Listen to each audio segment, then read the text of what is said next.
नमस्कार दोस्तों।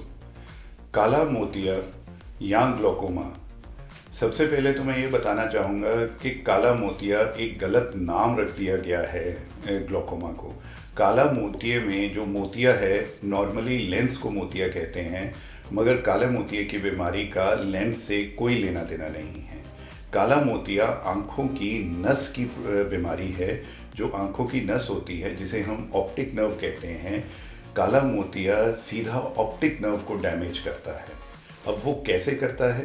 काले मोतिये में नॉर्मली आँख का प्रेशर बढ़ जाता है। आँख का जो नॉर्मल प्रेशर है वो 21 मिलीमीटर मर्क्यूरी से कम होना चाहिए। काले मोतिये में आँख का प्रेशर बढ़ने की वजह से जो आँख की नस ऑप्टिक नर्व है उसको पहुंचने वाली ब्लड सप्लाई रुक जाती है, जिसकी वजह से ऑप्टिक नर्व के जो नर्व फाइबर्स हैं वो परमानेंटली डेड हो जाते हैं। और ऑप्टिक नर्व के जिस हिस्से के फाइबर्स डेड होते हैं, हमें उस कॉरस्पॉन्डिंग विजुअल फील्ड में दिखाई देना बंद हो जाता है, एक कालापन आ जाता है। तो ये कालापन साइड से शुरू होता है और नॉर्मली नज़र के चारों तरफ फैल जाता है और पेशेंट की जो नज़र है वो परमानेंटली डैमेज हो जाती है आँखों की नस के नुकसान होने से। और ये होता है आँखों का प्रेशर बढ़ने की वजह से। ये काले मोतिये की बीमारी है। काला मोतिया, अब कुछ पेशेंट्स हैं जो काले मोतिये के लिए ज़्यादा ससेप्टेबल होंगे। ये वो पेशेंट्स हैं जिनके माँ बाप को, जिनकी फैमिली हिस्ट्री है काले मोतिये की, जैसे उनके माँ बाप को, ब्रदर सिस्टर को काला मोतिया है, तो हम ऐसे हर पेशेंट को कहते हैं कि जैसे ही वो 40 साल की उम्र क्रॉस करता है, उसे रेगुलरली ईयरली चेकअप कराना चाहिए अपनी आँखों का, काले मोतिये को डिटेक्ट करने के लिए, ताकि हम काले मोतिये को पहली स्टेज पे ही पकड़ पाएँ और ज़्यादा नुकसान ना होने दें। दूसरे जो पेशेंट्स हैं जिनमें काला मोतिया हो सकता है, वो ऐसे पेशेंट्स हैं जो किसी वजह से लॉन्ग टर्म स्टीरॉयड्स ले रहे हैं। और लॉन्ग टर्म स्टीरॉयड्स मोस्टली हम एलर्जी की कंडीशन में देते हैं, जो बहुत लंबे समय तक चलती हैं और पेशेंट लंबे समय तक स्टीरॉयड डालता है। तो जब भी पेशेंट को स्टीरॉयड डालने के लिए कहा जाए तो उसको बहुत ज़रूरी है कि वो डॉक्टर की इंस्ट्रक्शंस फॉलो करे कि उसको कितनी देर और कितनी बार दिन में स्टीरॉयड्स डालने हैं। तीसरा जो मोस्ट कॉमन वजह है, कुछ पेशेंट में आँखों की बनावट ऐसी होती है कि उनमें काले मोतिये का अटैक होने का बहुत ज़्यादा परसेंटेज चांसेस होते हैं, मगर आँखों की बनावट का पेशेंट को नहीं पता चलता। तो जब भी हम 40 साल की उम्र को क्रॉस करते हैं तो हमें एक विज़िट डॉक्टर को ज़रूर देनी चाहिए। और अगर डॉक्टर आपको बताता है कि आपकी आँखों की बनावट ऐसी है कि आप में काले मोतिये का अटैक होने का शक है, तो पेशेंट को ये बात अपने दिमाग में हमेशा रखनी होगी कि जब भी उसकी आँख में दर्द हो बहुत तेज़ और लाल हो जाए आँख, तो उसको उसी वक्त अपने डॉक्टर को दिखाना है। काला मोतिया ऐसी बीमारी है जो डायग्नोज करनी एक आई सर्जन के लिए बहुत ही मुश्किल है। तो काले मोतिया को सिर्फ आपका सर्जन ही डायग्नोज कर सकता है। आप घर बैठे नहीं समझ सकते कि आपको काला मोतिया हुआ है। जो कॉमन चीज़ें हैं जिससे हम काला मोतिया डिटेक्ट कर लेते हैं, या जो कॉमन सिम्टम्स हैं, वो सबसे पहले मरीज़ हमारे पास प्रेजेंट करता है लॉस ऑफ विजन से। उसकी नज़र कमज़ोर हो जाती है और ये बिल्कुल पेनलेस होती है बहुत सारे पेशेंट्स में। सो पेनलेस लॉस ऑफ विजन की वजह से पेशेंट सबसे पहले हमारे पास प्रेजेंट करता है, और जब हम उसके कुछ टेस्ट करते हैं तो बहुत केसेस में ये काला मोतिया निकलता है। एक और तरह का काला मोतिया होता है जिसे हम क्लोज्ड एंगल ग्लोकोमा बोलते हैं। क्लोज्ड एंगल ग्लोकोमा में जो सिम्टम है वो है आँखों में काले मोतिये का अटैक होना। अटैक से मेरा क्या मतलब है कि आँखों में बहुत तेज़ दर्द होना और सारी आँख का बिल्कुल ब्लड रेड हो जाना। तो ये एक सिम्टम होता है क्लोज्ड एंगल ग्लोकोमा का, और ये किसी भी दवाई से कंट्रोल नहीं होता।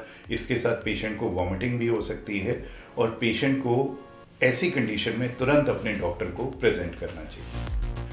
जैसे ही काले मोतिये का पेशेंट हमारे पास प्रेजेंट करता है, या पेशेंट किसी भी ऐसे सिम्टम से प्रेजेंट करता है जिससे हमें शक होता है कि उसको काला मोतिया है, तो उसके लिए हम सबसे पहले आँखों की नसों के कुछ टेस्ट करवाते हैं, जिसे RNFL बोलते हैं, retinal nerve fibre layer analysis.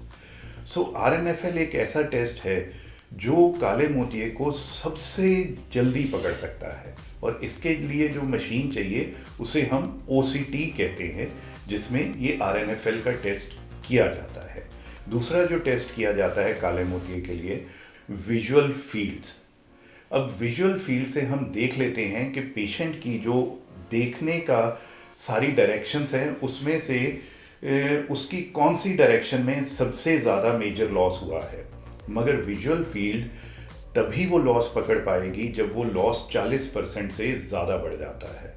Visual field इसलिए भी ज़रूरी है क्योंकि जब हमें पेशेंट का रेगुलर फॉलोअप करना होता है तो हम उसको एवरी 6 मंथ्स विजुअल फील्ड करके ही जज कर सकते हैं कि काले मोतिये की बीमारी उसमें बढ़ तो नहीं रही, या जो ट्रीटमेंट हमने उसको दी है उससे काले मोतिये में और डैमेज तो नहीं कर दिया उसकी आँख में। सो इसलिए भी विजुअल फील्ड का टेस्ट बहुत इंपॉर्टेंट हो जाता है। एक बेसिक टेस्ट जो ज़रूरी है वो है इंट्राओकुलर प्रेशर। ये इनफैक्ट सबसे पहले किया जाता है। आंखों का प्रेशर रेज होना हमें सबसे पहला साइन देता है कि इस पेशेंट में काला मोतिया हो सकता है। तो जब आंखों का प्रेशर ज़्यादा आता है तो हम आंखों की पुतली की मोटाई की भी जांच करते हैं कि ये जो प्रेशर ज़्यादा आ रहा है ये काले मोतिये की वजह से है या आंखों की पुतली के मोटा होने की वजह से है, क्योंकि जो पुतलियाँ मोटी हैं वो भी मशीन में ज़्यादा प्रेशर दिखाती हैं। अब मैं काले मोतिये के इलाज की तरफ आऊँगा। काले मोतिये का इलाज सबसे कॉमन है मेडिसिन्स, मगर आपको मेडिसिन्स बिल्कुल अपने डॉक्टर की सलाह से बिल्कुल टाइम पे डालनी चाहिए। हम पेशेंट को यहाँ तक कहते हैं कि सर आप खाना खाना भूल जाओ मगर आप ये दवाई डालना नहीं भूल सकते, क्योंकि इसकी गलती की वजह से जो आपकी नज़र चली जाएगी वो वापस नहीं आएगी। अगर आप दवाई डालते रहेंगे जो आपको सारी उम्र डालनी पड़ेगी, मगर उस दवाई की वजह से काले मोतिये ने जो नुकसान करना है वो नहीं होगा और आप सारी उम्र बिना किसी नुकसान के अपनी पूरी नज़र का मज़ा उठा सकेंगे सिर्फ मेडिसिन टाइम पे डालने से। कई केसेस ऐसे होते हैं जिसमें मेडिसिन 1, 2 या 3 मेडिसिन डालने के बाद भी आंखों का प्रेशर नहीं कंट्रोल होता। उन पेशेंट के लिए लास्ट रिजॉर्ट है सर्जरी। ग्लोकोमा की सर्जरी भी होती है, मगर मैं फिर वही बात कहूँगा कि ग्लोकोमा की सर्जरी भी बीमारी को वहीं पे रोकने के लिए की जा सकती है।